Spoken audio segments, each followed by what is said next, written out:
Alright, Merts, welcome to the CineMerts podcast. We're Max Coulson and Levi Johnson. We're a couple of guys who like films, we like pictures of Spider-Man. We like films, we like the pictures of Spider-Man. We like Spider-Man all up in the... And they've got to be dynamic. We love the pictures of Spider-Man. No, that's crap. They're all crap. $200. Today we watched fucking Spider-Man. Hell yeah. Goddamn, J.K. Simmons is like the best cast person ever. Like J. Jonah Jameson, that was who he was fucking born to play. Yeah. There is a reason that when they like remade it with Tom Holland, they just brought J.K. Simmons back, because who the fuck else is gonna do it? Yeah, right. Can't top it. Nah, no way. Just do it. I like the idea that Whiplash is just he's just J. Jonah Jameson as a jazz teacher. He's like, what? I like jazz. He's kicking people's asses. Hells yeah. So where to start with this one? Do we need to do a plot recap on Spider-Man? Maybe, I don't know. Like, I feel that maybe the first thing that needs to be said is, surprisingly enough for me, this isn't a totally nostalgia-fueled trip. Yeah, you mentioned that while watching it. Yeah, like, as a kid, I didn't really like this movie because it wasn't faithful enough to, you know, the comics / 90s cartoon series. So... He means there was organic webbing in it. Yeah, oh man. The fact that there was organic webbing, I was so salty. I complained. I've always been this person. Like since day one. A friend of mine, his name is Joseph. He will know, he can confirm that I complained about this shit as like a 11-year-old boy. Why has he got like fucking organic webbing? It's not like the comics. This sucks. Yeah. To be honest, I never minded it. I think probably because before I was a Spider-Man fan, and I always was a Spider-Man fan, but before that I was a Batman fan. And so I was used to shit getting changed. Yeah. Because in those like fucking movies, like the Tim Burton movies and the Joel Schumacher movies, pretty much everything's changed. Batman straight up kills people in the fucking Burton movies. So I kind of just accepted that as like, yeah, it's a movie, they're going to change shit. Yeah, it is what it is. I can see that. Like, yeah.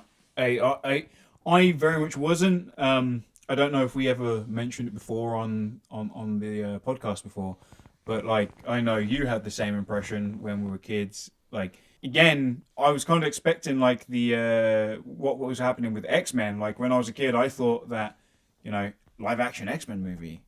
So I'm going to see the fucking X-Men animated intro in live action, like and it was just going to be live action, like Cyclops standing on a rock, fucking firing his laser eyes up. Hugh Jackman's going to like jump off of like the cliff and slash the screen. Yeah. Like, I was like, this is going to be the best thing ever, and it just didn't happen. Yeah. The thing is, though, the intro of this movie is fucking amazing. Oh yeah, like now I can seriously appreciate it. Like as a kid, I was like, yeah, this is really lame, and. We didn't have that cool kind of techno sort of intro, like I was like, cartoon. Where's like the Spider-Man theme? I was like, come on, it could at least have like either we're gonna do the 90s theme because, you know, 90s Spider-Man's happening, or we go in for like the old 60s thing, you know, Spider-Man. But now I'm like, holy shit, this Danny Elfman score is fucking amazing. Yeah. Danny Elfman and Sam Raimi are a fucking match made in heaven. The two of them just seem to bring the best out of each other. It's so good. Like, I'm gonna say a controversial thing because no one else believes this. I think the Danny Elfman score is better than the Batman score. For the most part, I agree. I would say that I think the Batman theme is better. Yeah. But the score overall, yeah, I agree. Yeah. Okay, I'll concede that. Like I said, Danny Elfman, some about when he works with Raimi, I think it's that, we mentioned it a little bit in Darkman, where like, something about, they've got the same energy. It's that same over the top but very sincere thing. Yeah. And that's just a perfect way to describe this movie, this series of movies. Like, it's all just really over the top. It's so sincere that you just go, yeah, like, That makes sense. It's also where they're so divisive, I think. Especially among sort of younger fans and even a lot of people our age, because it seemed kind of where it was like, what is throwbacky, corny shit? Like, what's... But, like, I don't know where it was. I think for me, the first time I truly was like, actually, these movies are a masterpiece. It wasn't anything to do with any of the stuff. It was with Spider-Man 2, which is just gold. But it was Aunt May's speech where she's like, I believe there's a hero in all of us. I was like, holy shit! This is the cheesiest shit I've ever heard, and I'm crying. It's so sincere. These lines are ridiculous, but God, like, they believe it. And I was like, yeah, you know what? These guys know what they're doing. Oh yeah, it was definitely on purpose. So yeah, I that was where I was like, actually, these movies are high art. Fuck it. Yeah, like I say, it's a divisive thing about Raimi in general. I think he comes with his own energy, but there is a thing, and I've encountered it when it comes to the Raimi Spider-Man films. I've encountered it when it comes to, funnily enough, the Joel Schumacher Batman films, and even the Burton films to some degree. Is this corny equals bad mentality? And it doesn't. Yeah, it's a stylistic choice. I think there's something really brave in choosing certain type of lines or dialogue or execution with certain lines and resisting the urge to go, oh fuck, everyone's going to think this is dumb or whatever, and then backing away from it, kind of making your stylistic choice and then just sticking to it. It's one of the reasons why I find the other MCU movies a little bit disappointing, because they do that. They get to that point and then they go, but this is a bit cheesy though, like, making a heroic stand, like we should make a little bit of a joke of it. And I just think it undercuts the tone, the message. It takes away some of your investment. How many Marvel movies did we get before we really started to see sincerity in any of the dialogue? Yeah. Like, it was a long way in before we really started to see any, apart from, like, the odd token moment, like... and I think it's not a problem specific to those movies. I think it's a problem when you have so much of this sort of backlash to that level of sincerity, when it's particularly when it pertains to something that's goofy. And superheroes are inherently goofy. Oh, yeah, of course. So I think it comes with this fear of sincerity. And that you can go two ways with it. You go everything's really edgy, which was how a lot of movies contemporary to Spider-Man tried to do it. Or you go with everything's a joke. Gotta wink at the camera, make lots of jokes, have it be funny, jokey. So, hey, look, we know it's stupid too. See, Hawkeye acknowledged that the situation is ridiculous. Yeah, he's like, I'm a guy with a bow. I don't know what's going on. It's like, all right, man. Yeah. Like, we already know that it's dumb. Yeah. Like, you're fighting robots. So, yeah, I agree that there's a huge amount of confidence that comes into just being like, yeah, this is just a movie I made. Yeah. Take it or leave it. But yeah, I'm not gonna wink at the camera. I'm not gonna hold your hand. I'm just gonna be like, hey, look, silly fucking movie. It's Spider-Man. What the fuck do you want? Yeah. No, totally. Like, because I think when people kind of demand that there is no ridiculous elements, I kind of got, what are you here for? Like, like I know it is cool to see like The Dark Knight and where Batman is a very serious character, but some of me does go, do you remember fun though? Like, do you not just want Batman sometimes to just be fun? Like, he's a guy in a bat suit punching people to try and solve problems. We all know this is a ridiculous scenario. It wouldn't work. So why are we really pretending like it would? So yeah, like I enjoy it. Like with the more campy, bit more hokey elements. It doesn't mean it has to be ridiculous. It doesn't have to be Adam West. Even though I love that stuff, but it doesn't have to be Adam West. It can ride the line. Tim Burton. Yeah. I think, like I say, the Tim Burton Batman films pull it off. These Spider-Man movies pull it off. It's there is something to be said for it. And I think in this movie in particular, I think what I love is that every actor is treating it like they're up for the Oscar. Yeah. They are all just running with it. Like, it's like, it doesn't matter how silly it is. They are taking it fucking seriously. I think with this movie, like, what is it? The thing that first got me, like, was literally when like the movie opens right at the start, and you know, they're like, you know, I wish I could tell you I was that guy, and he goes to like Flash Thompson, putting his arm around MJ, and he's like, but then he's like, hell, I'd even take that guy. It's just this dude eating a donut, like eating from it the wrong. wrong hole, like biting it, all the jams like oozing out everywhere onto him. So I'm like, I honestly, when I was a kid, that scene made me actually angry. it still makes me angry. Yeah, to be honest, yeah, kind of. It still kind of gets me a little bit. It's like, how? Why would you ever eat it like that? Why? You've started. Like, you've started eating somewhere. Just eat there. God. Oh man. That scene though it's a great intro to the character. I love the fact that you cut to like they pan down to like the front of the bus.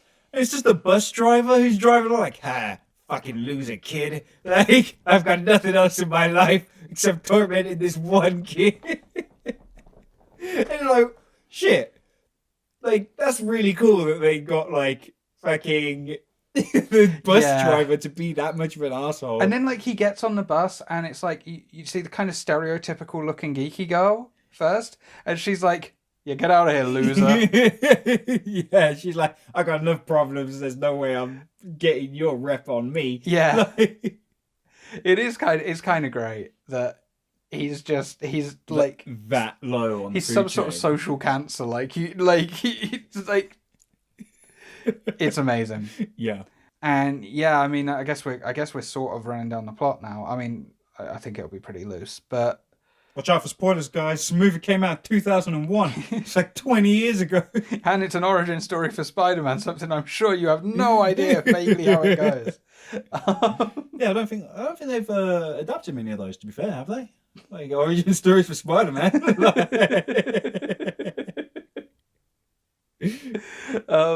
So yeah, like they go on the school trip. Like it cuts to the chase there. It's like straight to the school trip where the spider is. So it's like yeah. Like it's weird. Like the movie is really it's like paced out quite nicely. At a certain point, I was like, hey, what's the timer on this? And like Spider-Man hadn't showed up by like 50 minutes in, but like it doesn't feel slow. It's like we're moving. I don't know. I think it would have been better if Peter lied to get into the labs and then got the fake ID and worked his way in that way while pretending to be somebody else.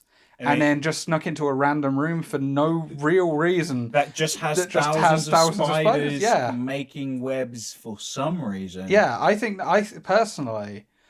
that'd be the better way to introduce. Yeah, to be honest, I feel it works, you know, especially with the reveal that, you know, the DNA that was specifically used like was genetically altered so that it would only ever work with Peter if he was ever in Oscorp in that room with the spiders to get bit by a spider.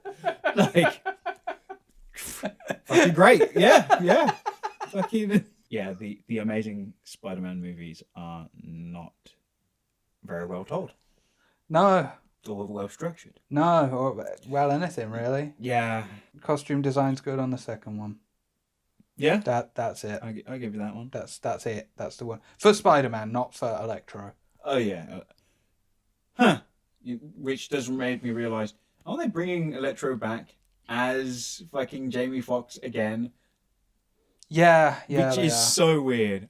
I do hope he is playing the exact same guy. Like, he's just gonna be there to Tom Holland like, you don't remember me.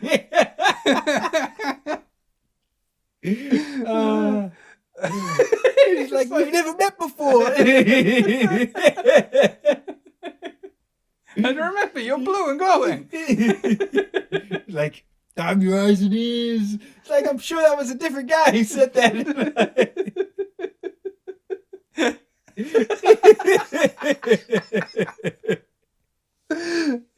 Oh my god.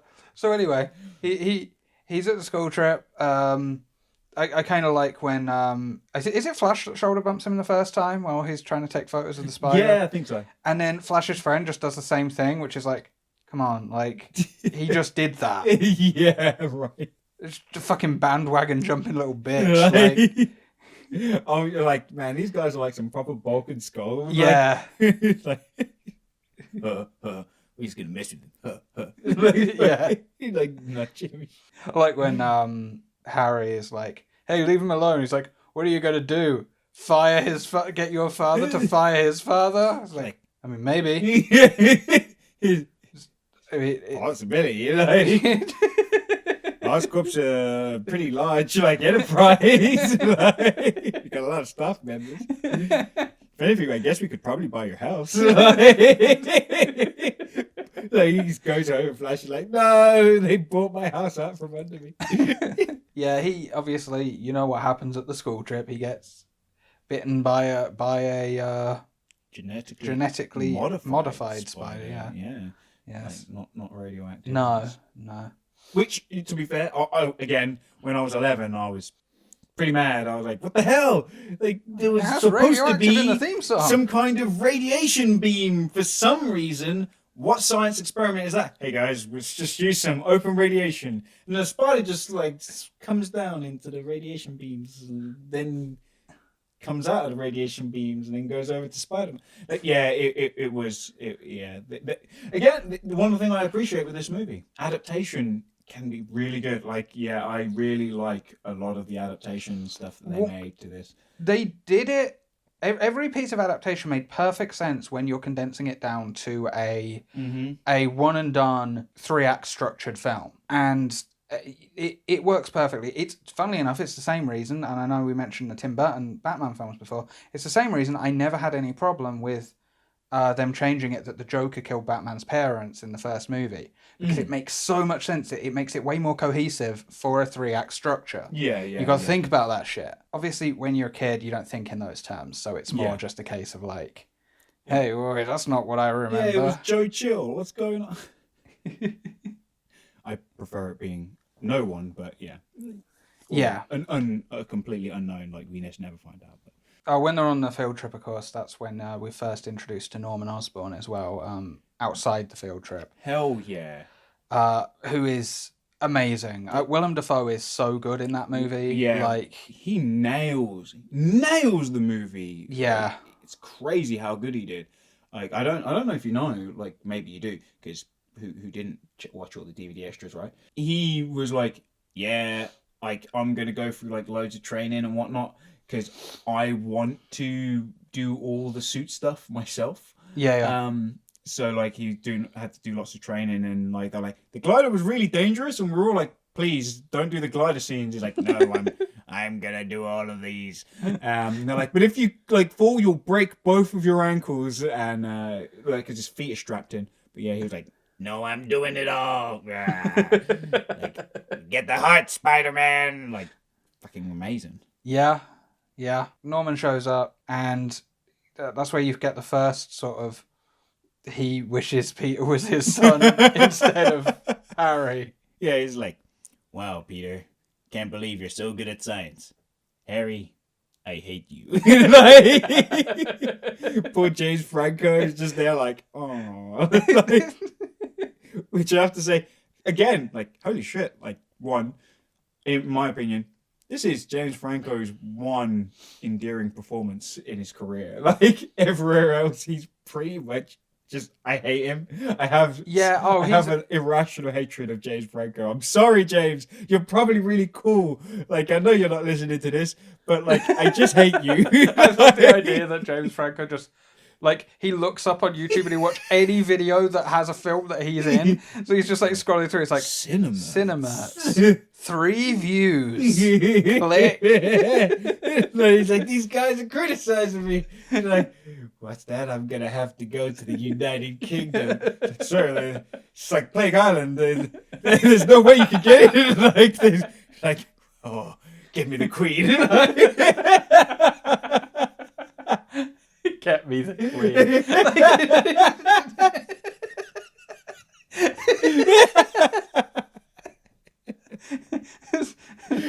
Your Majesty, James Franco's on the line. Who? No, I like the idea that she's just there like, patch him in. She's got like a fucking headset on, like, just goes down, like, spins around.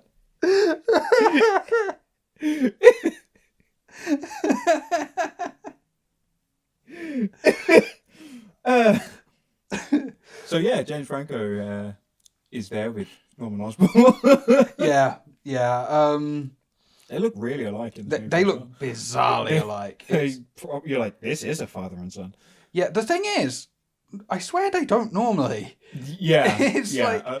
like I get that they've got the hair the same, and they've done it kind of like in certain ways. That was one thing that as a kid I was always like, but they don't have the stripy hair.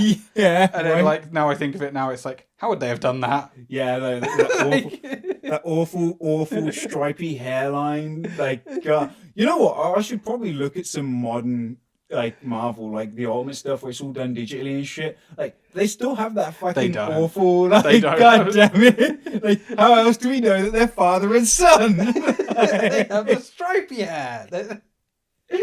Fucking terrible.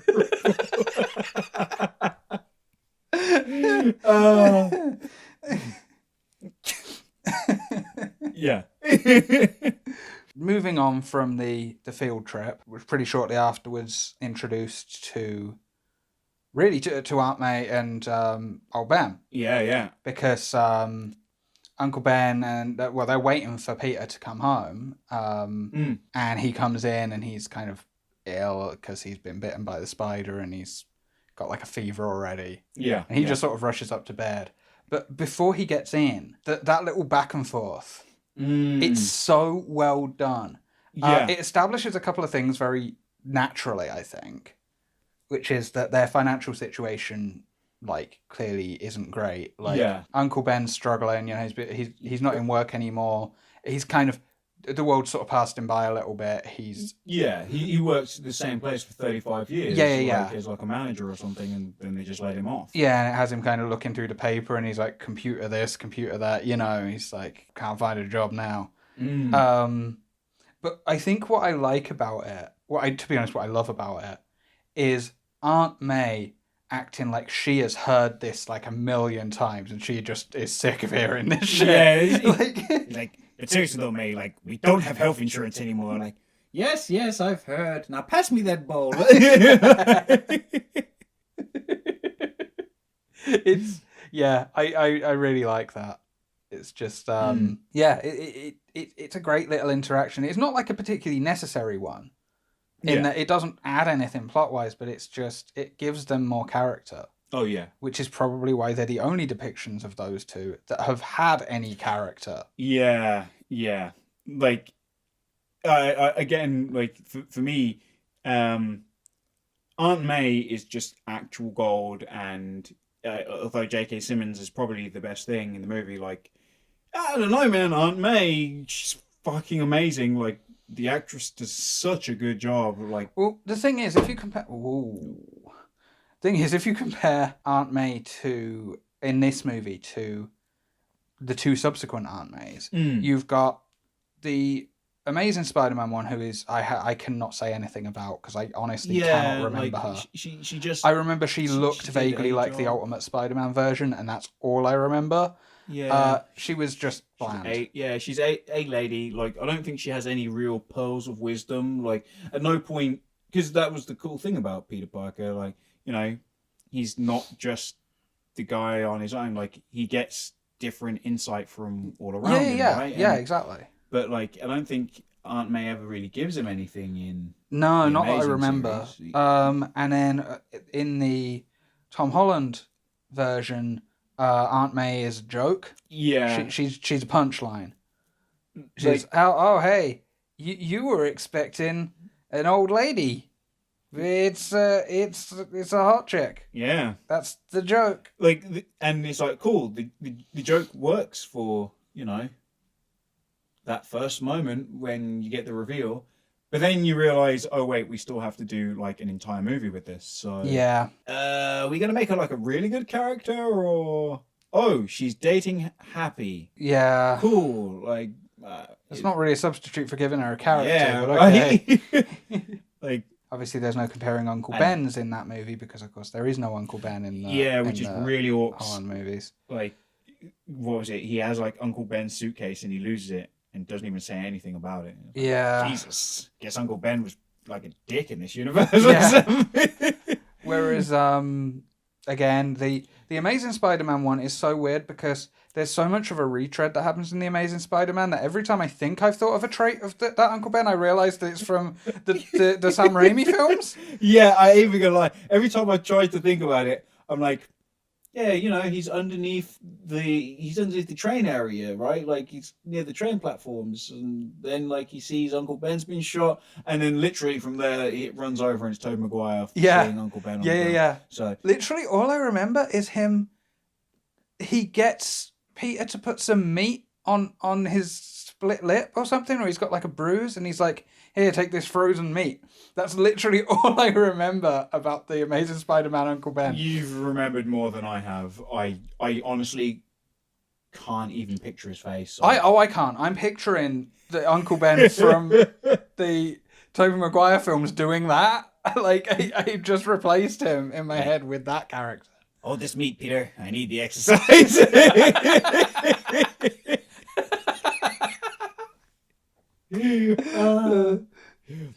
Yeah. I again, those exchanges are great though. I think the thing I like a lot is just how genuinely interested in how Peter's day they are. Which just conveys that they have a really close, open relationship where they take interest in each other's lives. And the fact that Peter is like, yeah, I gotta go to bed, you know, it sells that they're genuinely concerned. Like, why is Peter not talking? What's going on? What happened? I also like, I'm jumping ahead a little bit, but when after Peter first discovers his powers and he spends basically, presumably all night just pissing about with webs. Yeah. And he comes in late and there's just a note left that's just saying like, meatloaf's in the oven, and he was supposed to come home to do the painting to help his uncle paint the kitchen the ugliest color they could find. I know. It's like, oh, this nice orange. Let's go with green. Yeah, it's so bad. It's horrible. It's like a sort of minty sort of green. Yeah, and, like, woof. Yeah, like yeah. After Eights. Yeah, what? Yeah, it's not good. But there's no. I feel like a lesser movie would have then had one of them who stayed up or wakes up while he's down there and then comes down, and it's they have a big argument over it, and there's a big drama. No, it gets brought up later, but in a concerned way, not in a We're not gonna like kick off at you. Like, they're just like, hey, what's going on, Peter? Like, you know, there was fights at school, and God, it's good. Yeah, it's really good. Now, rewind a little bit to the fight at school, which is pretty much like the next thing that happens. So basically, this is kind of the reason why we even watched this movie. Yeah. So on Twitter, there was a thread. Basically, the person who originally posted the thread just posted the fight scene. Well, I say fight scene. The scene where Flash tries to beat up Peter after Peter accidentally throws a tray of food at him with his webs. And they just posted the scene, the whole scene, and just put, "This looked like quality filmmaking to you?" To which I was like, yeah. But then somebody else responded with, anybody who still likes, anybody who defends the Tobey Maguire Spider-Man films is only speaking from nostalgia and nothing else. Yeah. And I was like, I am going in on this. Because that fucking scene that they used as an example as to why it's bad is better than any fight scene in any other fucking non-Raimi Spider-Man movie. Yeah. Okay? So this is just something about how Raimi and a lot of good directors direct action. Okay? The scene is completely cohesive. There is no B-roll. It is entirely done clearly through a one-camera setup. Mm-hmm. Every frame is thought about. Most of the action is completely centered. Every time it's not, the motion of an actor will guide your eyes to another point of the screen. Yeah. And then guide you back to the center, and then that's where the action will continue from. Okay, it's something that actually Mad Max Fury Road got critical acclaim for doing. Nice. Which it did very well, but it also did in a way that was very, very obvious. This movie does it in a way that you don't even really notice that's happening.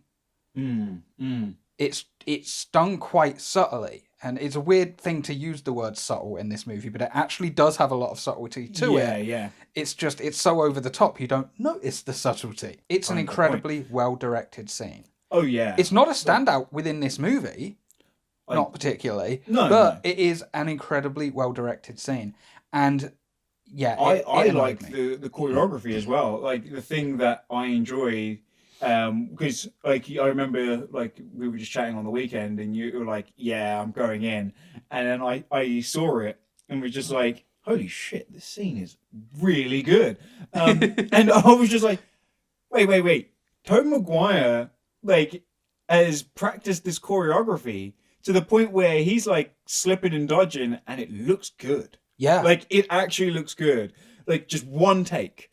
Like, what was it? Flash Thompson goes in, and I like how Flash Thompson does it as well, because clearly he's a guy, he's athletic, he knows how to punch, but he's not like a fucking professional. No. So, like, yeah, it looks like, yeah, good enough. So he goes in with like jab, cross, lead hook to rear uppercut, and like you just got Peter like slip both those two punches, like duck the cross and like backstep the uppercut. I was like, shit. Then he like blocks both like two hooks coming in. There's a right straight that he then catches, and then like fucking flexes his arm back before he gives him the power blow. I was like, that was good.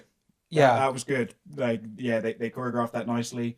They could have fucking changed the camera angle on each swing, which, you know, what MCU movie is it where they start with the fight with Captain America 3?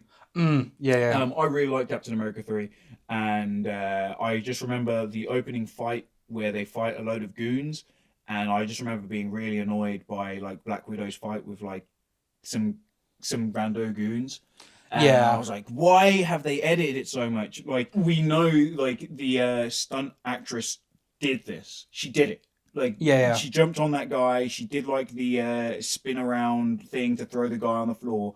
Why did they do so many cuts throughout it? Like, there's no need. I said this actually, funnily enough, in the Twitter thread, that it's sort of the unfortunate legacy of a combination of the Bourne movies and Bayhem. And bear in mind, I'm actually somewhat of a fan of Michael Bay. I think he is a massively hated director for not really much good reason, other than he made some children's movies that weren't particularly good adaptations or even that good movies, to be honest. Turtles were going to be aliens, man. But he didn't direct the Turtles movies, though. I know. He didn't direct the Turtles movies.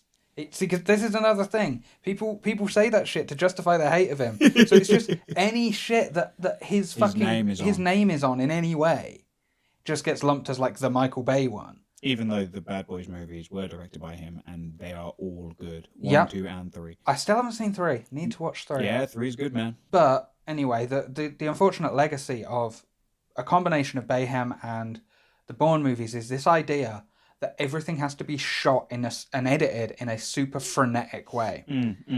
And it doesn't. Yeah. Sometimes you actually lose energy by doing it that way. Yeah. It feels to me like driving a car. If you put your foot down, you know, you're going to build up the speed to like 70 if you just keep your foot down. But, you know, it takes time, but the speed increases, right? Mm-hmm. Whereas the rapid editing is like just pumping your foot, like slamming your foot all the way to the bottom, but then taking it off, then slamming it again, then taking it off, then slamming it again. It's like, yeah, if you look at the speedometer, like, or the revs on the engine, the little dial goes right the way to the top, but then it drops down again. Then it drops all the way back up, then it drops down again. So you get this weird broken thing where it's like, actually, if you just put your foot down and let it happen, you'd build naturally into a nice, smooth, like fast-paced thing going. So yeah, that's a good analogy. It's something we've talked about on here before. Like, I think we talked about it in the Darkman thing. I think we even talked about it a little bit in Blue Ruin. Okay, yeah, go for it. And Kung Fu Hustle. Yeah, I was going to say, yeah. like, is it the Kung Fu Hustle thing? Like, And it's being purposeful in how you shoot and edit yes, is hugely beneficial to how it will come out. And like I say, I'm not saying good scenes and even good action scenes can't be done on the fly. They definitely have been. But you have to be really talented to do that. Yeah. And also, even then, the solution to even doing it on the fly is not to just rely on a shitload of B-roll and then to hastily cobble it together in post. Well, yeah, totally. Like, it's really irritating how that works. Again, I can only think back to like Jackie Chan movies where Jackie Chan is what was it for Rush Hour? He did like a cut of one of the fight scenes, and they complained that there wasn't enough cuts to like show what was happening. Because like, I was like, you know what, man? I bet you any money if we watched Jackie's cut back though, the fact that they used purposeful like camera angles and then held it in one take, you can see what's going on. You can see better. The evidence of that is clear when you watch Hong Kong Jackie Chan films compared to American Jackie Chan films. Yeah. 100%. Like I say, Raimi, I think the reason Raimi does it this way as well is because Raimi's roots are in making independent, very low budget movies. Yeah. So he made it with one camera. Yeah, and like, what was it? Multiple takes, multiple angles that you can edit between. That's just budget. That's just getting burned out. It's like, hey guys, learn the choreography. We're gonna do it in like 3 takes. Yeah. Dude, do you know how expensive 16mm film is? Mm-hmm. Like when you're shooting on a 16mm camera, you got to get it that first fucking time. Yeah. You can't be burning through film, and you definitely can't be burning through B-roll. That's pointless. That's not going to help. No, you got one camera. That's it. Mm-hmm. And I think maintaining that attitude when you start moving into the bigger budget movies actually helps you. I think there's a degree of wastefulness in Hollywood because when people have never had to work with those limitations, and I think even more so now that you've got this new school of both editors and cinematographers who are used to working digital. Yeah. Suddenly getting loads of extraneous footage is an extra budget. Sorry, I thought back to this great meme I've seen before, which is just like an editor sat in like the editing room with tears down his face. I know exactly what it is. Please, can we fix it in Brie? Oh yes. Just fix it in Brie. Don't wait for post, mate. Yeah. It's like I say. I think it's that there's a lack of discipline. Yeah. With a lot of movies, and this movie is really disciplined. It's the art from adversity kind of thing where it's like, hey, these challenges that you've got to work around them. Yeah. You know, figure out the best solution for it because you can't just click the magic button to fix it at the end. You know, like, oh yeah, there's another dude. He's doing some animation. He'll fix it. No, like, make it good now, bro. Yeah. So that fight scene was amazing. Yeah. So there was that, like I say, school fight, and it's amazing. Well, that takes Peter to discovering that he has his powers. Yeah. So we get a kind of fun, it looks kind of awkward, scene where Peter is running around on the rooftops, jumping all over the place. Yeah. I do like the wall climb. The wall climb that he has is really nice because they zoom in on his hands and there's like little hairs growing out, which is like, I remember being like, oh, so that's how it works. Like, definitely isn't how it works. Yeah. But it's nice that they tried. Again, I like how fun the Danny Elfman score is, where you've got like Peter like climbing up the wall, like, and they go every time he like puts his hand on the wall, like dun. Yeah. Dun, and it's like, oh shit, like, because he's gaining more confidence as he climbs up the wall. Like, yeah, this is good. I love when scores are that incorporated into scenes. Like, I definitely appreciate that. Yeah, he starts discovering his powers, and then he tries to web swing, which goes terribly for him. Yeah. I honestly, I love the scene of him first trying to get the web to fire. He's like, go web, go! Fly. Up and away, web! Shazam! It's so crazy that even after, like, it's been years since I'd watched this last, and that's just in my brain. Like, that's never going anywhere. Yeah, it's just really great because he is there. Like, how does this work? Like, again, I ain't gonna lie, man. I like organic webbing. Yeah. I like that it's there. I've actually gone full 180 from 11-year-old me. Yeah, fuck you, 11-year-old me. You're an idiot. Yeah, when I was 11 years old, like, I was like, web shooters, because then sometimes Spider-Man runs out of webs and it adds danger to the scene, which no Spider-Man movie has actually ever bothered to implement, like, yet. But the thing that is really cool, it's just the fact that now I'm like, Peter Parker shouldn't have web shooters, because where does he keep getting all the web fluid from? Where does he how much of his money does he spend on that? Like, where? No, this raises too many questions.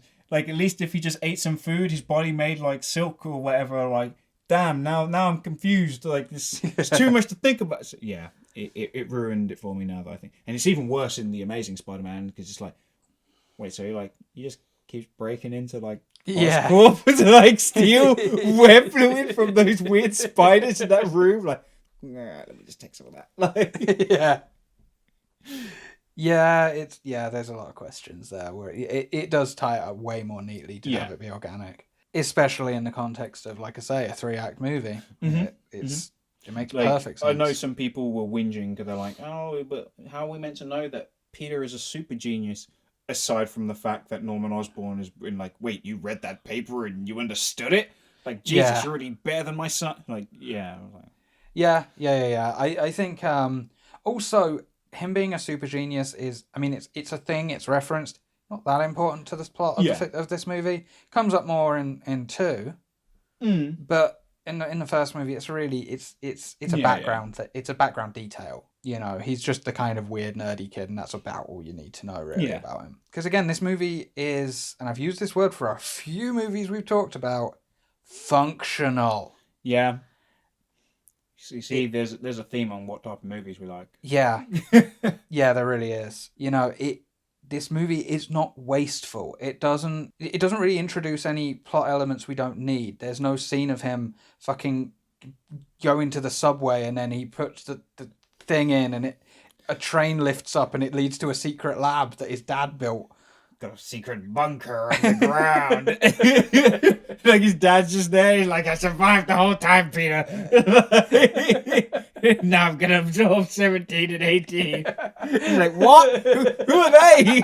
He just like fucking runs off. But yeah, it's, like I say, it's very cohesive. It's very functional. And... Oh, yeah. No. I was just thinking, like, where we were in the actual story. Yeah. Because that's where it moves into the scene that you discussed a little bit earlier, where Peter and Peter's late home for painting the house. He was off web swinging. That's his kind of first. That leads to his first sort of emotional scene, really, with MJ. Yeah, and I really like what they did with MJ, because like her dad is just a dickhead. You know, she got an abusive father. I don't know if it's in the comics. I'm pretty sure it's not, because everything I remember from the comics was MJ was a party girl, and that was it. She liked to party and dance around, and Gwen Stacy was boring. So they were like, Green Goblin, throw Gwen Stacy off a bridge. Bye. So yeah, I like the fact that, you know, Mary Jane's got like her own life and has things going on, and like the fact that, you know, her confidence and self-worth was eroded by her own dad actually ends up playing a part in the rest of the trilogy. Yeah. So I think it's like well earned. And then it's another perfect moment for Peter to say some ridiculously hokey, cheesy shit that just works. Where he's like, "Oh yeah, MJ, you're gonna light up Broadway," and I cried like a baby when you played Cinderella. He's like, "Peter, that was first grade." Yeah, it's like I like the fact that it's so cheesy, but like Toby's delivery of that line, it's like so sincere. You're like, Jesus. Again, and it's like everyone's going for the Oscar. Yeah. You know, no one's like holding back with it. It's like, yeah, you know what? I'm going to say these silly ass lines like I fucking mean it. Yeah, yeah. And I think that was one of those times as well where she is literally like, Peter, that was first grade. Like they undercut the moment, but it works. Like it feels fitting within. Like, and they only undercut that little bit as well because they're like, you're going to light up Broadway and all that. Like, oh yeah, and that's still she totally she's like, yeah, okay. Like it's really nice to know somebody thinks this much of me. And of course, their moment is cut short because Flash has his new car. Yeah. Which makes Peter think, hey, I need a car. Yeah, man. Which, by the way, I love that the cars that he's looking at all look like they're from the 60s.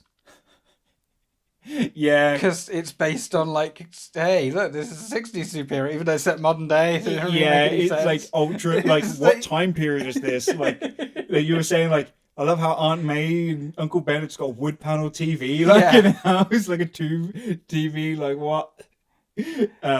Yeah, like, I just like the fact that he runs off to it, like, goes like, huh. Because, like, MJ runs off and sees that Flash got the car. She's like, oh my God, it's so cool. She's screaming and stuff. And then all I can hear in my head is like, huh. Well, the females, they're all thoughts anyway. Like, the femoids, they're only impressed by money and status. Like, oh yeah, here we go here. Like, those fucking losers. So anyway, Peter decides he needs a car. He sees that one of them is like $2,800, and then in the same paper he sees $3,000 to wrestle for 3 minutes. Which, by the way, insane offer. Insane. Like it's like untrained. Like I like the fact that it still runs with the old logic of like, no man. Wrestling is not worked fights. Oh yeah, wrestling is just 100% real. It's just real, man. Yeah, like it's just a real fight. Like you just get in the ring, you just get beat up. Yeah. That dude is just like, oh God, I can't feel my leg. He's leaving in traction. He's the Flying Dutchman. Yeah, like he's thrown out of like the fucking ring. Yeah, and then because we are introduced there to Bonesaw. I thought you were gonna do the thing.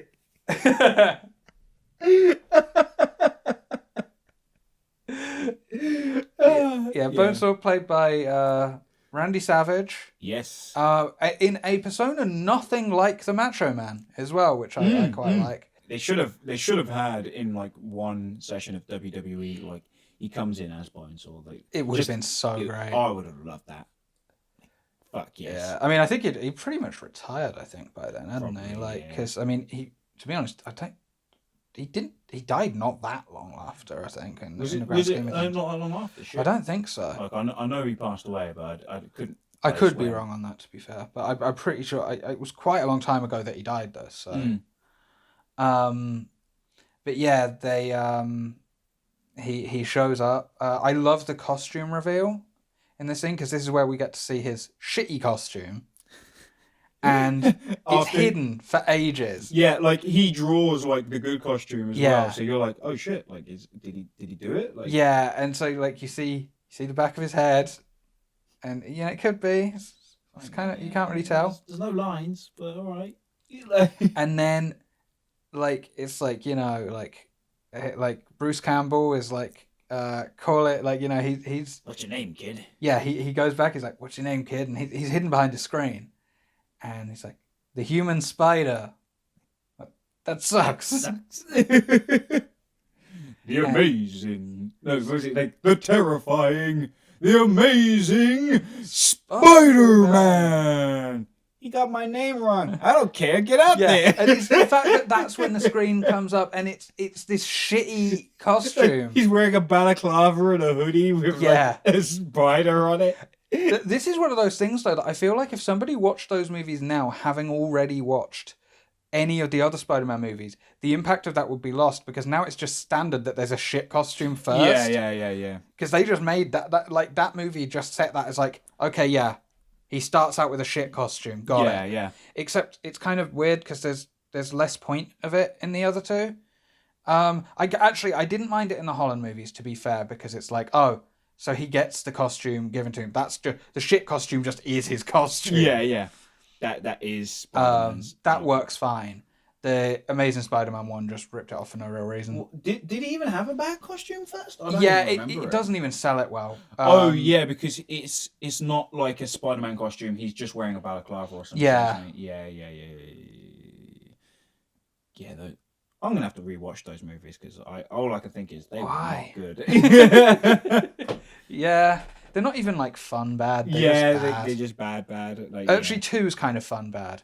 Because 2 is like Amazing Spider-Man 2 is actually really fun to watch. It's just so fucking stupid. I just love the fact that they ripped everyone off, like right at the end, where it's like fighting the Rhino, baby. You're like, oh shit, this is gonna be cool. Like this is like that's just the end of the movie. But you put it in the trailer. Yeah, it's like, hey, it's fine. Just check into the sequel. That's definitely coming. Where the fuck were we in the story? Oh yeah, so the wrestling match. So of course he kicks Bonesaw's ass. I also love that it's just a cage match, but it's just randomly called. It's like, hey, this guy no one's heard of. Cage match. Like, why? They're like giving him weapons like a crowbar and shit. Yeah. Like you can kill him. Yeah. It's like, it's just like, basically, I guess that's the whole point, is he's just supposed to mow through people. Apparently. Like, it's the Cell games, man. Yeah. Like, fucking Bonesaw Cell. He's like, I'll fight anyone on Earth. Otherwise the planet dies. Spider-Man kicks his ass. He goes to get his money, and the guy's like, hey, you were supposed to fight him for 3 minutes. You knocked him out in 2. So you only get $100. It's like, that doesn't make sense. That's 2/3 of right? Give me $2,000. I absolutely love that scene as well, because like you see Peter get stiffed so hard. Like, and the dude's got like clearly he's holding like $3,000 in his hand. Yeah. And like there's like money all over the table. Mm-hmm. Like, so he could have just given him the fucking. It was so weird. I was thinking about that. And I was like, could you imagine if that happened? I was like, there's no way. Well, that's going in now. So he there's money all over the place. He could have just given him the money, but then he doesn't. And literally, as Peter walks out, and he's like, "Fine, what a dickhead." The dude who comes in to rob the place literally is just right there as Peter passes him in the doorway. And he's like, put all the money in the bag. He's like, what? Peter gets to the elevator and he's like, calling for it. And they're like, oh, stop that guy. He stole the game. And like, Peter's like, man, this guy stole from me, so I don't give a fuck. Like, fine. Yeah. And like, every time I watch it, I'm like, God, Uncle Ben died for this. And I'd do it every time. Like, you know what I mean? Like, you're like, yeah, fuck that guy. He got what he deserved. And that line delivery of just, I forgot the part where that's my problem. Yeah. So good. Yeah, it's great. Although, wouldn't it have been better if it was just somebody who was a bit rude to him at a convenience store? He's just buying fucking chocolate milk. Who gives a shit? It's like... Then, obviously, this leads into, of course, Uncle Ben dying. Mm. We all know this scene. And it's fucking great. Yeah, poor Uncle Ben just laying there in a pool of his own blood. And, like, Peter shows up. He's like, Uncle Ben. No, he's like, that's my uncle. Gets there and he's like, Uncle Ben, I'm here. And Uncle Ben's just like, Peter, and he just fucking dies. Yeah. I'm like, shit, man. Like, crap, I forgot even about that awesome scene where like Uncle Ben talks to him in the car and he says like... Literally the great power... Well, yeah, I actually wrote that as a note, funnily enough. And the with great power thing is just... It's just said, with great power comes great responsibility. They don't sideline it. They don't find some roundabout way of saying it. No, they just fucking say it. And you know what? He says it's sincere. yeah. Like, I think that was one of my most hated things from the Amazing Spider-Man movie was the fact that they tried to say it, but they're not. They were like, when you gain a large ability to affect change in the world, you gain like the ability to respond to situations and you must take it. Phew, didn't say the line, but technically did. Yeah. Like, God, just say the fucking line. Like, why are you being a dick about it? They also like sidelined it with Holland as well. Like when He's Tom like, Holland said it. when you can do... When you can, what was it? Yeah, like when you have the power to do something, but you don't, bad things happen. And they happen because of They you. happen because of you. Yeah. Yeah. And I'm like, It's like, just say the line. Just say the line. Like, Who gives a shit if it's cheesy? Just so I can say the line. yeah. Again, fear of sincerity. Uh-huh. So anyway, of course, Ben gets killed. Spider-Man chases down the murderer that we know of so far. Yeah. They Um, didn't pointlessly change that. yeah. Like, I'm a defender of Spider-Man 3, but fuck, there's some shit you can't really defend, and that's one of those things. Like, what? Why? Like, it didn't need to be that personal. Like, When we inevitably do an episode on it, we can go more deep on it, but Hell yeah. I will say it's an annoying thing because I actually really like Sandman as a character in that movie. Yeah. And I like how they handled him, but that was pointless. Yeah, it just felt way too contrived, like, to make it really personal. Yeah. Like, it didn't need to. No, it was stupid. So, Peter chases down the guy who, for all intents and purposes in this movie, killed his uncle. Yep. And kicks shit out of him, basically. But wait, there's one thing I want to say. And this scene where Peter chases down the gunman is the worst scene or looking scene in the movie. Yeah. The effects just don't hold up. We talked a little bit about it while we were watching, and I said I think what the issue is, is that because the shit costume is less detailed. Yeah. It means that it doesn't interact with the light very well because it's just red. Yeah, it's literally just a red blob. Yeah. So where the shadows don't look quite right is way more obvious than when you've got a dynamically coloured costume. Yeah, with like with the webbing and the blue bits down the side and everything like that. And I think that's the reason I feel like I'm like, again, I said to you like in the thing is like I'm stealing from Movie Bob here, but like he was like, oh yeah, in Superman, like the thing was, you'll believe a man can fly. And like I could imagine watching this scene for the first time as like an older person, like as a kid, like, you know, I got tricked. But like as an older person being like, ooh, that don't look so good. And going, ah, shit, this is a night shot. Crap, is this movie about to look like shit? Yeah. And then literally every other web slinging scene in the movie looks really good. Yeah. Oh yeah. Like, it's like, hey, wait, like all of these scenes look way better than this night shot. Yeah. And this daylight, like, fuck it. Yeah, this is awesome. Yeah, definitely. But yeah, then they get to this warehouse on the docks, and Spider-Man kind of does his little, like, he kind of comes down on the web behind the dude. And the dude's kind of, he's kind of jumpy. He's like, shit, I've been followed. Who's there? And he just drops down on the web, and it's really nice. They use, it's like split focus, so you can see them both crisp, and it's good. It's really fucking good. And then Spider-Man kicks shit out of him, just fucking smashing his face through windows and shit, and he's all like,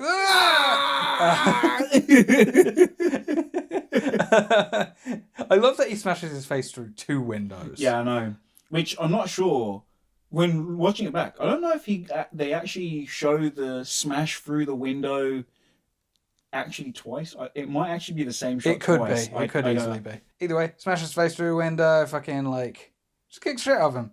Then the guy pulls a gun on him, right? Yeah, because Peter lifts him up and then in the light sees that it's the guy who stole the game. Yeah. Spider-Man does not kill him.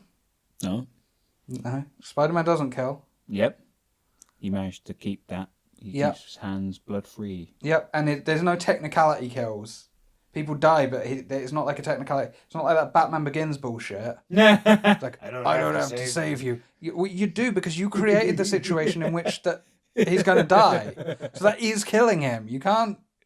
That only works if this was going to happen anyway. It wasn't. If you construct a scenario in which someone's going to die, that's murder. Yep. It doesn't matter if you're not there when it happens. And thus, all of the Saw movies are now moot, and I hate it when people are like, no, because Jigsaw never killed anyone. It's like, yes, he did. Like, he kidnapped all these people and put them in this game. Listen, if you kill somebody using a means that they could conceivably escape from, then it's not murder. Spider-Man doesn't kill, but the guy does die because he rushes them and he moves out of the way. Yeah, and he trips over a pipe. Yeah, and ends up falling to his death. So Peter just sort of goes home, comforts his Aunt May, and what the fuck is the next scene? Funeral, yeah, of course. Well, we have skipped over part of the movie because Peter's side is so good. During all of this, where Peter's getting his powers, Norman Osborn's been gaining his powers as well, which fucking love that scene. Like, where they're strapping him onto the gurney, and then, like, they put down the little metal clamp over his, like, chest, and he's like, oh, it's cold. Oh, man. Like, the Norman Osborn origin scene is glorious. It's just so great. I love that he's just on, like, a fucking mad science table. Yeah, it's like the Frankenstein. Yeah. It's absolutely ridiculous. Like this is like a major corporation thing. It's not like some crazed science lab in someone's basement. It's like a funded thing with like military funding, and it's just like this metal table with these like metal clamp things with no like protection. There's not even padding on them or nothing. Like, and like, what is it? They're like, give me that like vial. Like, he just like drinks the vial, and then he's like, throws it on the floor like for no reason. Like, what? And then the green gas. It's actually fucking green gas. Fills up the chamber. Like, then he's just freaking out, having some kind of seizure. Like, yeah. And then when he comes in, what was his name? Dr. Watts or something? Yeah. He's like, oh no, I gotta save you, Norman. Yeah, gives him CPR. He wakes up with the most Sam Raimi shot ever. Yeah. That just sharp, like, snap zoom onto his eyes. And then back to formula. He, like, just throws him through, like, the fucking glass. So good. And then, like, he jumps onto, like, the railings. Yeah, and he's like, doing the goblin glider pose, like squatting. No reason for it. Why? With the snarl as well. He's just like, ah. Willem Dafoe is just chews up all the scenery. In this movie. And it's great. It's so good. It's absolutely great. Fucking amazing. Yeah. So after that stuff, where we are like catching up after the funeral, we cut to the rival company, Aerotech company or whatever, and they're like, yeah, look, we've got our exosuit, like, let's fucking rock and roll, guys. Nah, man, Green Goblin's like, please shoot some green missiles at, like, he got that thing. Guy's like, what's that thing? Ah! Just blows up, and then they just blow up like all the rest of the people in there. He's like, now no one can buy my thing. I killed the guy who's in charge of buying it. He's still like doing crazy blackouts at this point. Yeah, but like it does go a cool transition that you pointed out, which is the explosion, fading into the hats being thrown up at the graduation. Yeah. I was like, that is quite nice. Yeah. So I look, Sam Raimi has some just brilliant transitions, and there's a few in this movie. I also like the newspaper page turn transition that happens as well. The best thing is that one was part of Windows Movie Maker. Imagine if they'd used it where it spins in and then the actual shot zooms out of the. Oh my god! I used to use that transition so fucking much. Unfortunately, someone else actually. I remember. This is a bit of a tangent, but I remember watching some comedian on MySpace. This is how going back this is. It was these two guys, and they did their own comedy show thing, which me and my friend were doing at the time as well. And they used that transition for one scene, and I tell you what, they fucking did it. They did it in the most genius comedic way possible, which is that you don't just have the main title on that transition. You can type in the subtitle as well, and the main title was the thing that's happening in the plot. Can't remember what it was, and the subtitle was transition overused. That's fucking great. Anyway. So the transition into the graduation scene is great. That also brings us to the graduation scene, which has the ultimate Harry being fucking being a disappointment to his dad moment, where his dad's more pleased with Peter. Yeah, like imagine your kid gets qualifies or graduates from high school, and instead of just being like congratulations, you're like, huh.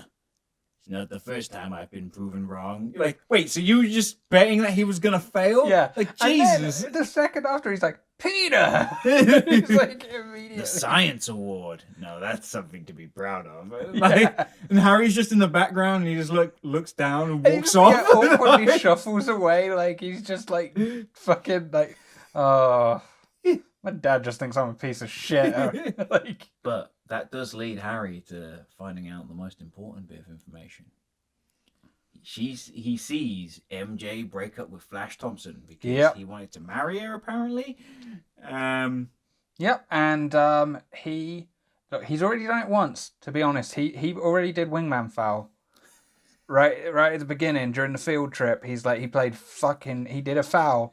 He was like, "Hey Peter, go up and talk to her," and Peter kind of was like, "I don't know about that," and he goes away, and then he's like, "Well, time for me to move in." And I'm gonna use all the lines that Peter told me. yeah, literally uses what Peter was saying to him. What a dick. Yep. Good job, Franco. Douchebag. Of course, this does lead to obviously it's kind of a weird thing because Franco kind of in a way sort of cucks Peter, right? Except not really because they're not together, but he knows that they're really the thing. But then Peter, ultimately kind of cucks. So Harry. what you're actually saying is this whole movie is a cuck revenge movie. Yeah. The best kind of revenge movie. So, Harry starts going out with MJ. Mm-hmm. And my brain's gone a little bit blank, I'm not going to lie. We move into the city from here where Peter sees MJ and he's like, "Hey MJ," because there is actually some Spider-Man stuff. That's when of course you get the sort of montage of crime fighting, and you get him stopping a robbery where they're stealing actual burlap sacks filled with money. I think that the reveal though is good. The big rumor on the internet, is that the reveal was supposed to be some guys in a helicopter flying along, and Spider-Man spins a web between the Twin Towers. Yeah. And that's the reveal, Spider-Man's here. Which was sort of the teaser trailer for the movie. It was one of the teaser trailers. Yeah. But obviously then 9/11 happened, so they moved the movie back. Edited out all scenes of the Twin Towers and everything. And I'm assuming ultimately had to change that reveal. But I actually like the reveal that they did, which is him just stopping minor crimes, because it kind of sounds like there was never a big hurrah. He never showed up and was like, "Hey, I'm Spider-Man and I'm here to save the city." He just started stopping minor crimes. And as a small scale guy, he's a friendly neighborhood Spider-Man. it works. Yeah. Yeah. So I actually feel that it ended up helping the story narratively, in my opinion. That change that they were forced to make worked out for strength of the movie, I think. Yeah, definitely. Spider-Man gets revealed. Also, this is around when Peter decides, he sees the photography thing, right? Yep. He sees the, introduced to the best cast man. Yeah, J.K. Simmons as J. Jonah Jameson. Like, as far as I'm concerned, that's what he's like all the time. He just is J. Jonah Jameson. Yeah. Because I feel that's the only rational explanation. For how he was able to pull it off so goddamn good. He's introduced in the most amazing way. He's talking to like 3 people at once. There's that like, your wife's on the line, and he just picks up the phone and just puts it back down again. Like,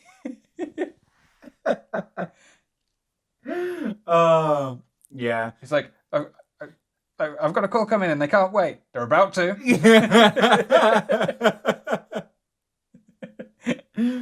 It's like, we double book page 6.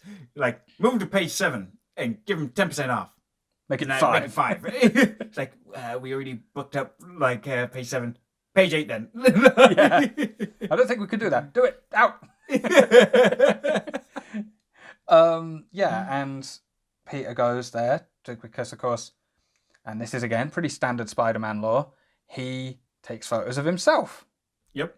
As Spider-Man. He sets timers and then swings in at the perfect moment and lets crime. And at first it seems almost like Jameson's going to do to him what the wrestling guy did to him, right? Because he's like, these photos are crap. I'll give you $200. Yeah. And Peter's like about to walk away. He's like, hold on. 300. He's like, I'd like a job, sir. He's like, no job. Meat. I'll get you a nice Christmas meat. Like, I fucking love that line. I don't even know why I love that line so much. I just love it. Such an odd little moment. So yeah, he's got his sort of job. Doing his freelance fucking photography and sending it into Jameson. And I'm really scatterbrained today. Yeah, to be fair, I can't even remember what's the next scene. Isn't it like they go to... Nope. I know what scene it is. From there, they end up going to Norman. You find out that, like, he's like, we've surpassed the AeroQuest space as being the #1 provider to the military. Because every corporation sells to the military in America. It's fucking lame. Yep. Everyone's like, it's great. And that's why we're selling the company. And Norman's just like, what? He's like, yeah, we're selling to Aerotech because now they're going to do like a rebranding and whatnot. So you have to leave though because they don't want a power struggle with entrenched management. So you lose your business, mate. And poor like Norman, he's there like, I started this company. You know how much I sacrificed?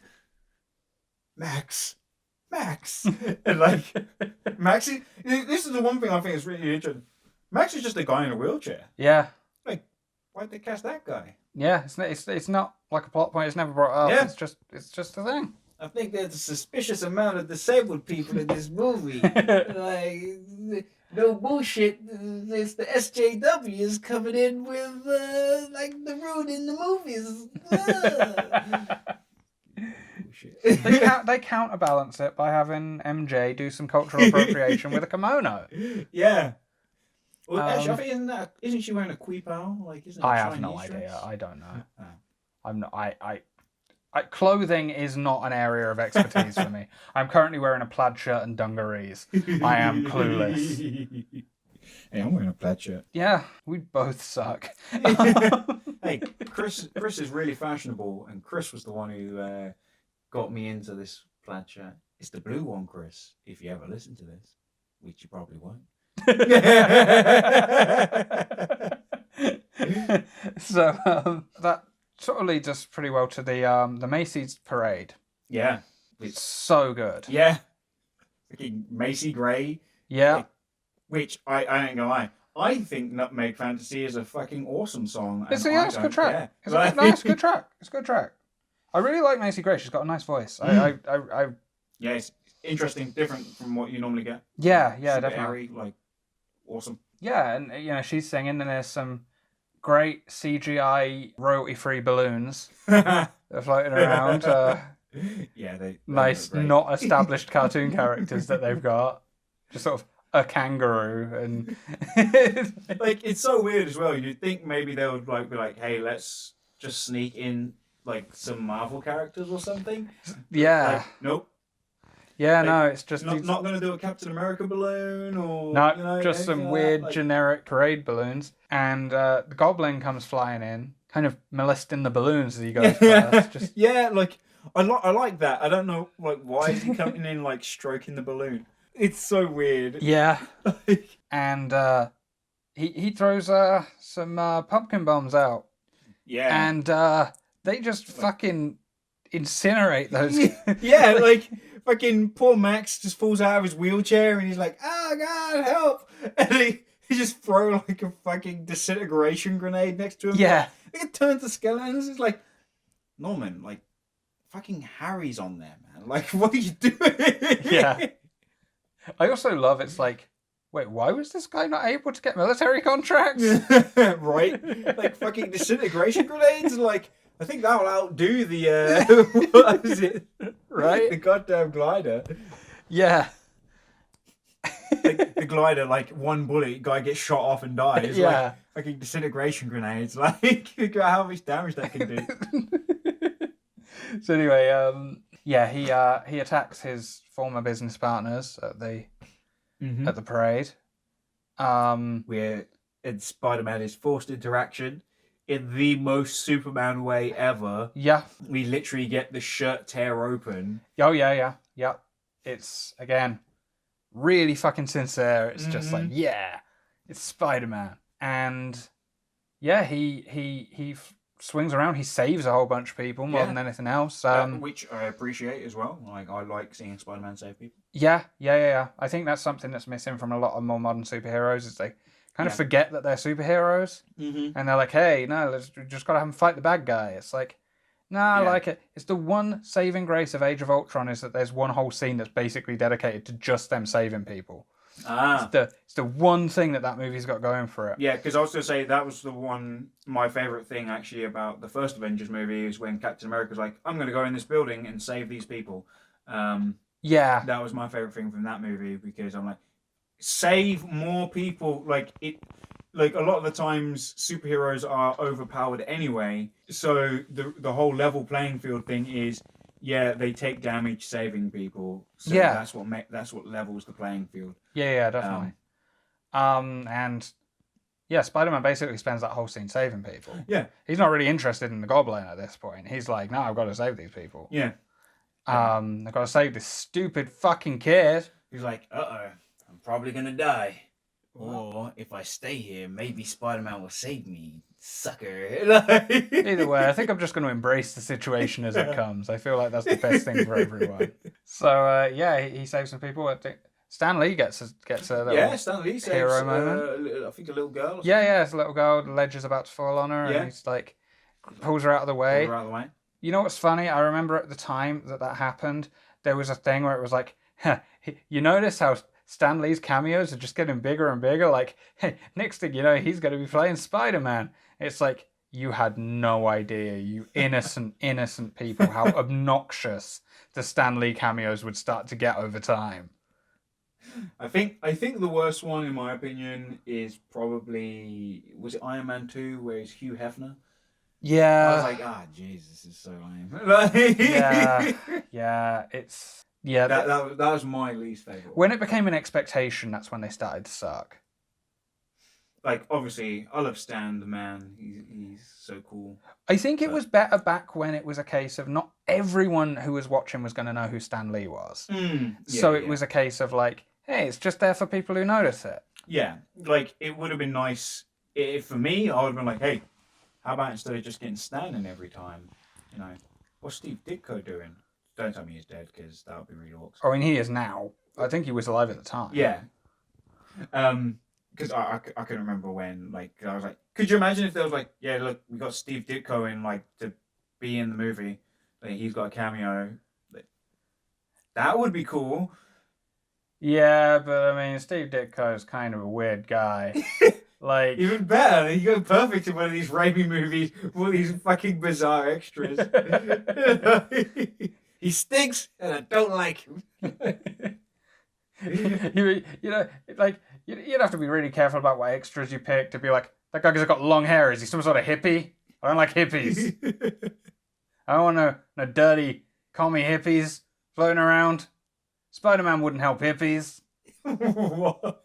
You know that's rumored to be one of the reasons Ditko left working on Spider-Man is because there's he drew a scene where Spider-Man swings down near some protesters and he says something to one of them. And Stan Lee wrote in, "Hey, I'm on your side." He's like, "Spider-Man wouldn't side with those dirty hippies." Holy shit. Damn. Wow. He was really unbelievably straight-laced, which is hilarious because he wrote Doctor Strange. That's so weird, right? Because the thing that's getting me now is like, so I was going to save it for a bit later, but you've kind of already started on it. Like, I had like the idea for a Spider-Man storyline, just like a comic, one-off comic, and it would be like Miles Morales is in like the Peter Parker world, so where they're both Yeah. And Miles is like going to a BLM rally, man. Right. And when he gets there, you know, he's just there to do like chanting and stuff. And when he gets there, Peter's just there. Like Peter's already there because Peter Parker, like, he's the fucking hero of the people. Yeah. And he's just there, like, you know, dressed up like regular. And Peter's like, "What? You're here?" And he's like, "Of course, Miles." And then they both just like do like some regular chant and stuff. But then it all goes to shit, and the police then attack like all the people. Like you got regular mums getting attacked and stuff. So then like Peter and Miles look at each other and they're like, what? And like obviously Miles wants to get involved, and Peter's like, "Miles, we gotta help people."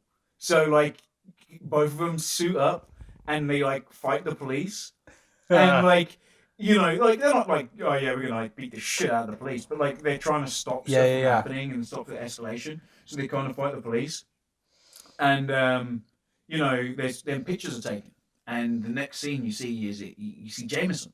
Yeah. And Jameson like has these pictures of like the police, like in Spider-Man's fighting the police, and they're like, "It's finally happened. Like we see, he's fighting the police."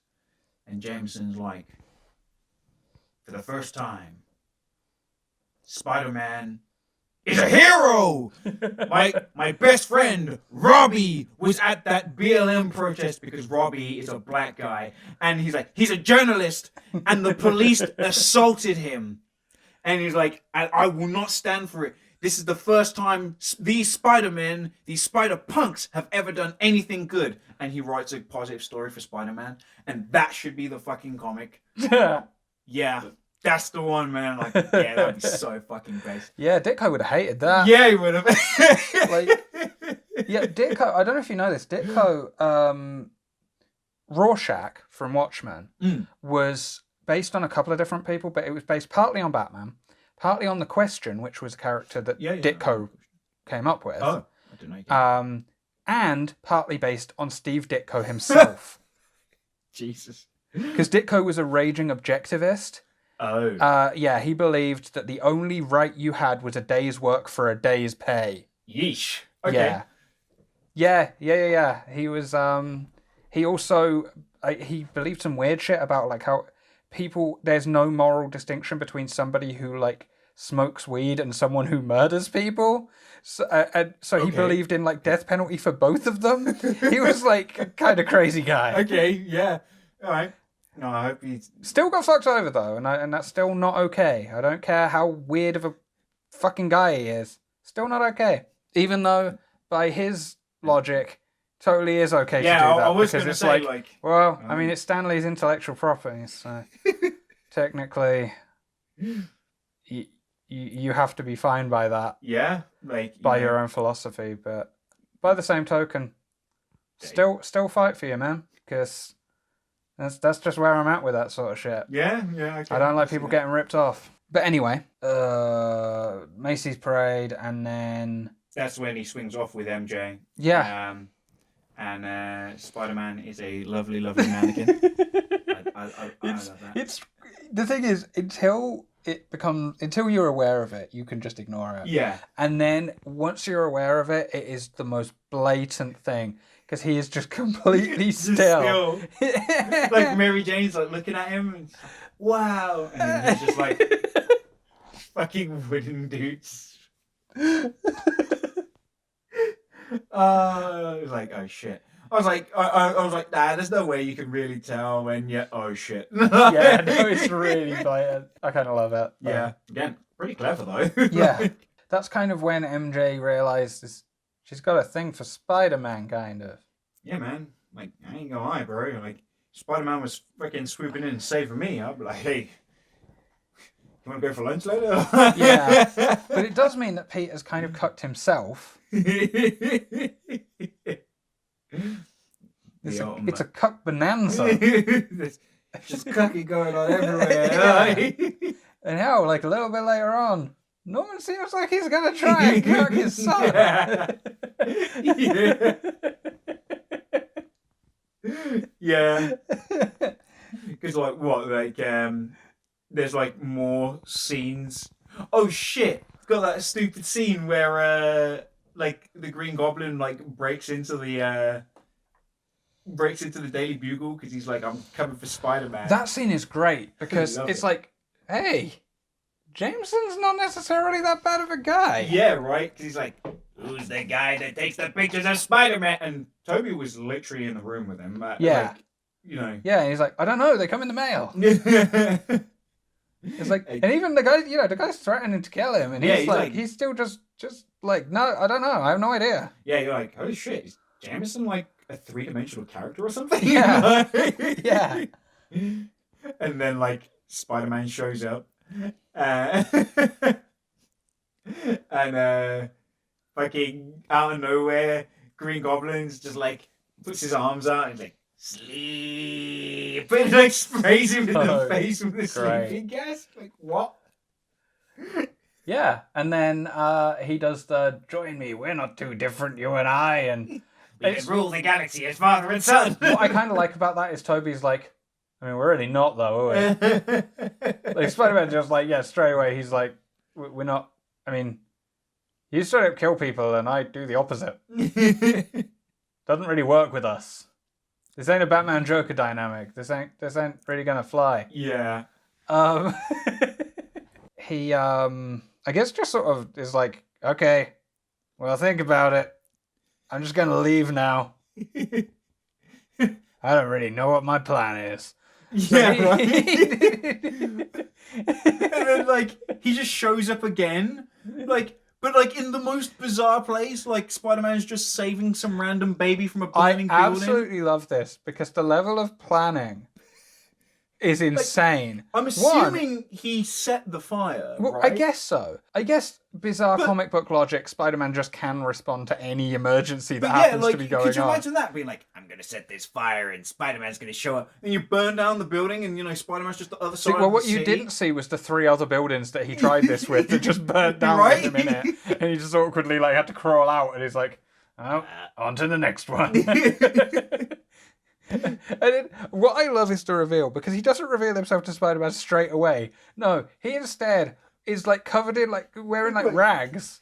Yeah, and he's like playing this very obviously stock scream. Yeah, and you're like, what? And then you're like, wait, that scream is Dijak? Like it's literally a stock. I would just love to see it from the Goblin's perspective, where you see him the other side, and he's like hunched over with this rag on him, looking away. And he's like. In this goblin suit, which is like this, massive green plastic suit with this huge, this big helmet, and he's just in there, I'm gonna get him with this one. You're never gonna see this shit coming. He shows up, he spins around, and screams in his face, it just punches him. Yeah, it's completely unnecessary. Just having him up there would have been enough, but no, he has to go the extra mile. He's like, if thousands of people are watching this, alongside Spider-Man, this is going to be a really big jump scare for them. So yeah, he fights Spider-Man. It actually ends up being a very important fight because this is where Spider-Man, he throws another pumpkin bomb. This one splits into like spinning blades. Yeah, like the what's it, razor bats. Yeah, which is a really cool moment because like Spider-Man does some fucking Neo shit. He's like jumping like, through them, dodging like the things, like midair, like twisting himself in the air. Yeah, I really like that. But one of them cuts him on the arm. Mm-hmm. So which screws him over for later. Yeah. Because Peter's like, man, I'm not fighting you in a burning building. Like, fuck this noise. Yeah. So he just bounces. Yeah. And then you see Norman is going round to Harry's, who Peter's living with now. Yep.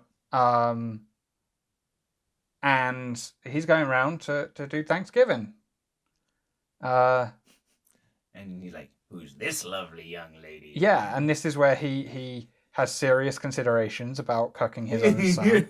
And I feel like it's only the discovery that he makes that stops that from happening. The discovery, of course, that he makes is that, well, first, they hear a noise upstairs, and it's like, oh, Peter must be in his room. I didn't know he was in. So they go up, and I don't know why they all go up together. It's a bit weird. Yeah, I know. But they go up, and it's like, oh, no one's here. And just as they're leaving, just as Norman's about to leave, Peter's up on the ceiling. He's up on the ceiling, but then his wound just drips some terrible-looking blood. Like, some nice awful splat of ketchup.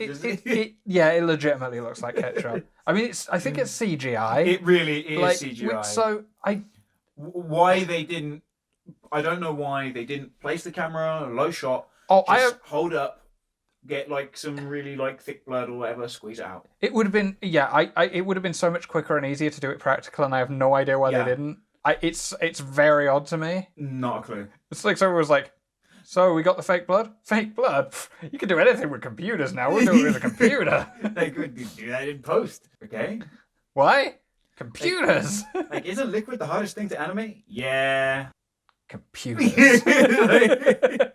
So yeah, they he sees the blood splatter, so he's a bit like suspicious, but you know, whatever. Then Spider-Man comes in or Peter comes in, like, oh, I had to beat an old lady with a stick to get this cranberry sauce, which he might have done because we didn't see him get it. So he shows up, he sits down, and because Peter Parker's a fucking dumbass, he did nothing to like wrap up the wound. Now, granted, he has no reason to be suspicious of anyone who's there with him. Yeah. But at the same time, why wouldn't you just do that anyway? That's just like some normal shit to do. Blood everywhere, like. Yeah. Before even sitting down, you just go, oh, just a sec, guys. You just go upstairs. You tie a sock on. Yeah. So then Norman sees it. Sees the wound, and he's like, something's come to my attention, and he gets up and storms out, meaning he can't fuck MJ, but you know, he's got some other shit on his mind now. And Harry tries to stop him, and he's like, Harry, this chick's, you know, you can't trust the femoids. They're all out for your monies. They only care about money and status. These hoes ain't loyal, Harry.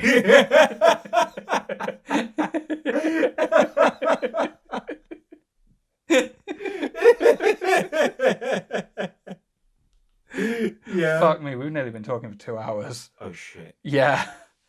Well, this movie's got too much to talk about. Yeah.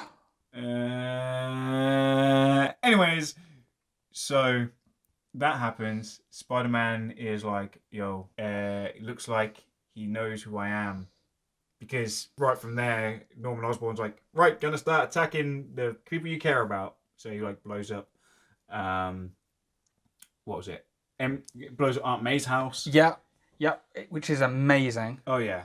And yet another case of like, it must have been like Norman just in the goblin suit just stood outside listening to her saying her prayers, being like, she's saying the Lord's Prayer. And he's like, he's waiting for the right moment. It's like, and deliver us. Right, smashes through. Finish it.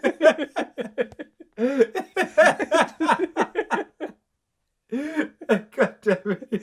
Again, just picture him outside being like, this is going to be good. I'm going to get her with this one. And that puts poor Aunt May in the hospital because like, she's freaking out. And while he's there, like, MJ shows up and then, like, he says the most contrived bullshit that for some reason really works. Yeah, okay, look.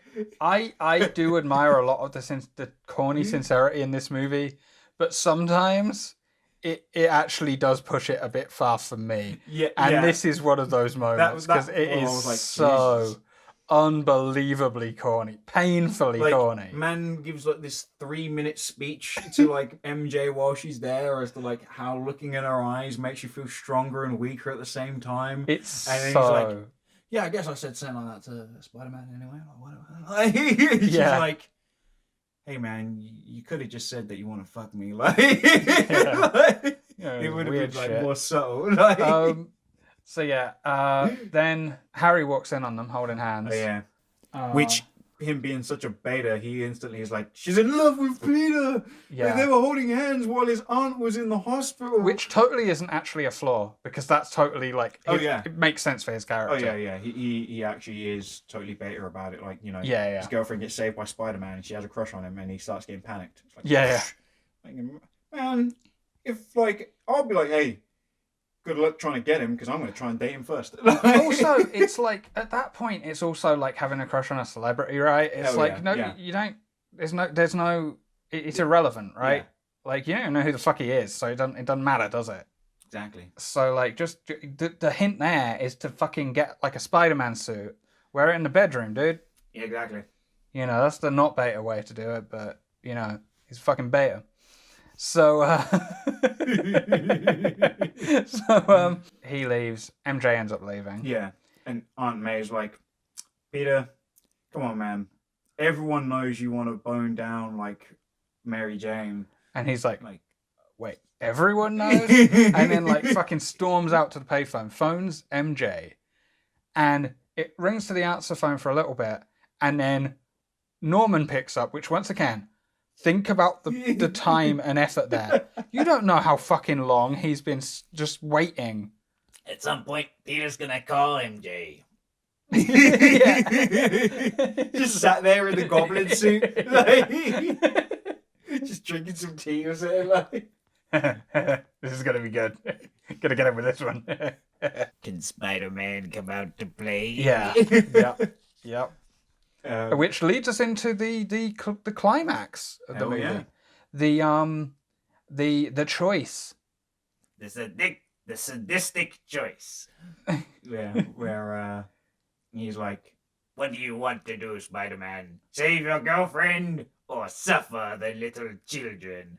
and it's just like some little kids. Yep. that he's, And you get that great shot. Oh. The reflection of MJ in one eye and the cable car full of kids in the other eye. Yeah. Oh man, I really like that scene. Yeah, it's really good. Obviously, Spider-Man being Spider-Man, he goes for both. Of Exactly. course he's going to go for both. Like, I'm not stupid. He swings around, grabs MJ, and then, you know, swings around to the cable car, grabs that shit. Although as a kid, I was like, man, just let MJ fall. Like, Black Cat's gonna show up, and she's way, way better suited for you, bro. The Goblin, he kind of just fucks with him for a little while, right? Like, he's just yeah. kind of like flying around, like, I'm going to get him, but I'm not going to let him know when. This is going to be funny. Because he just loves being a bad guy. Yeah. Ultimately, he just really enjoys being a bad guy, and that's always fun to watch. So, he finally does start to actually, like, attack Spider-Man. Nearly makes him drop the cable car. Well, it does make him drop it, but he grabs it in time and shit. Yeah. Then he starts having, like, vegetables and shit thrown at him by some- angry well, New Some people Yorkers. throw bricks and a crowbar. Yeah. There's a whole bunch of stuff. Like, But, like, they just start throwing shit at him. It's like which I totally loved as a kid. I thought that was one of the best scenes in the movie because, yeah, you know, Spider-Man is the hero of the people, so I think it's very important that the people back Spider-Man. yeah. I feel that should be a part of Spider-Man because anyone can be the hero. That's kind of the point, and they're really pushing that at the moment with like the Miles Morales stuff. Mm-hmm. So I think, you know, it isn't necessarily who's wearing the mask. It should be like literally anyone can be a hero. Like, Yeah, for sure. So I like it. Yeah, same. And hey, what are you gonna do? Stop a guy trying to save a bunch of kids? Yeah.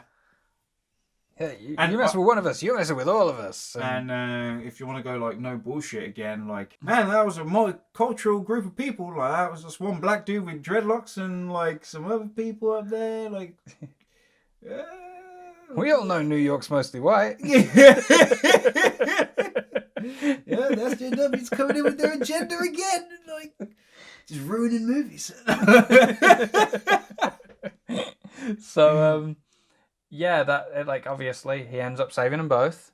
Of course, it's Spider-Man. Yep. That's what he does. Yeah, he saves them, and that's He gets like a what was it? He throws a what's that thing called? Like the bee that wraps around the it's not balisongs, like ballet. oh, I know what you mean. I can't remember. Yeah, you know, it's the rope with the balls around it, and like they wrap around Spider-Man, and he yanks him and throws him into some old derelict building. Yep, and Spider-Man gets his fucking ass kicked. Yeah, like he gets properly beat up in this scene. Mate, like the Green Goblin throws a grenade in there, like, and it blows up in his face. Like, shit. His like his mask's all like ripped to shreds. It's all torn. You can see most of his face, and it's all bloody and like really cool. Yeah.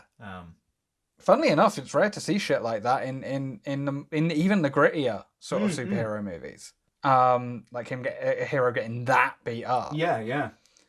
And he just gets wailed on a lot. Until he's like, first I was just gonna kill MJ quick, but now you've really pissed me off. I'm gonna finish her off nice and slow. We're gonna have a hell of a time. Such a great character. And so then, Spider-Man has his big getting up moment, you know what I mean? He's like, you threatened the girl, now I've gotten 10 times the power level. Yeah. So, it's a theta strength thing. Yeah. So, he like beats, so he gets the upper hand. He starts beating the shit out of the goblin. At which point, Norman Osborn is like, Peter! It's me! Yeah. Mr. Osborn, you killed all those people. You killed all those people on the balcony. The goblin did it. The goblin killed them. I had nothing to do with it. Don't let him take me again. You tried to murder MJ, but not you. Like, throw a grenade in my face.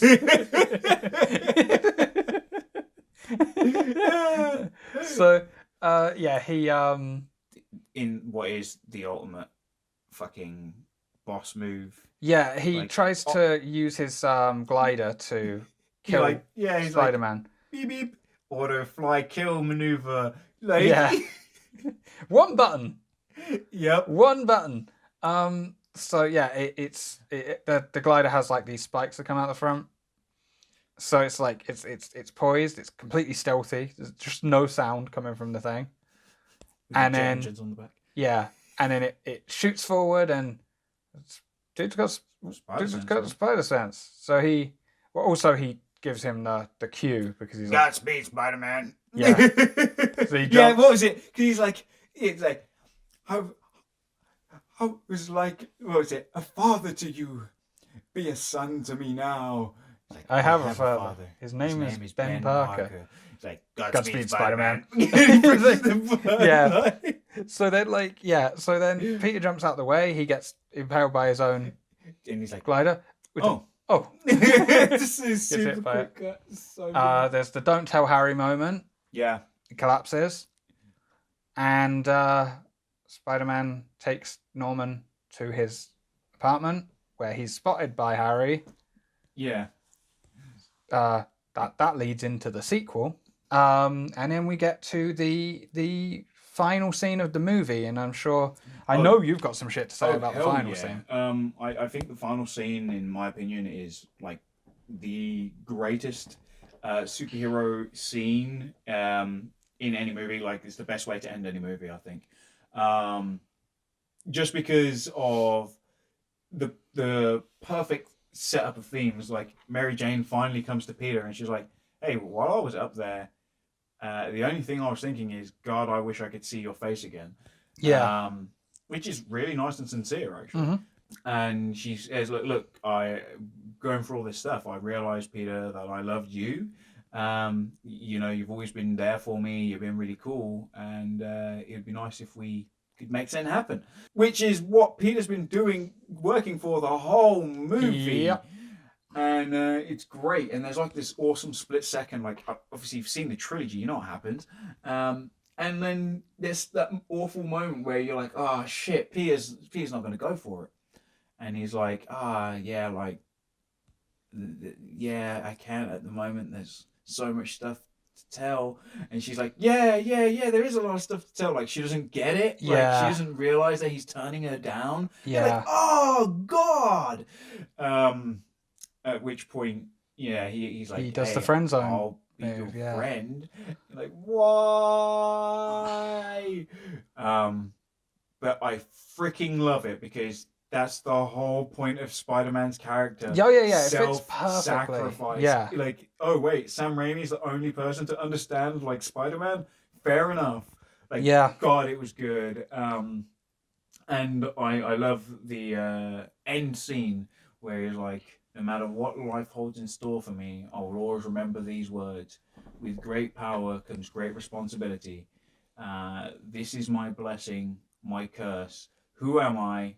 I'm Spider-Man. And it cuts to like he's swinging through the city and he's like fucking... It's like the best swing scene of the movie. It's so good that all the people who have made Spider-Man movies since Raimi have tried to rip off that scene like exactly. Yeah, but like the problem is it doesn't have the same weight. Like, no. Even in Spider-Man 2, where Raimi does the final swing again, the weight is like Spider-Man said, hey, I just gave up the one thing that I love the most, but the only solace I have is I get to do this cool thing. Yeah. Like, that's kind of what the statement is. He's like, I am still Spider-Man at the end of the day. Like, I get to at least do this. Yeah. Like, he's burying his own pain. And it's fucking amazing. And that scene looks phenomenal. Yeah. It's so good. It really is. Yeah, like, again, I said, like, you'll believe a man can fly. Like, you will believe a man can swing through the city. Like, even right at the end of the movie, where he's like right above every other building and then he just jumps off and swings off the sky. Like, it's so good. He web swinged onto the boom pole.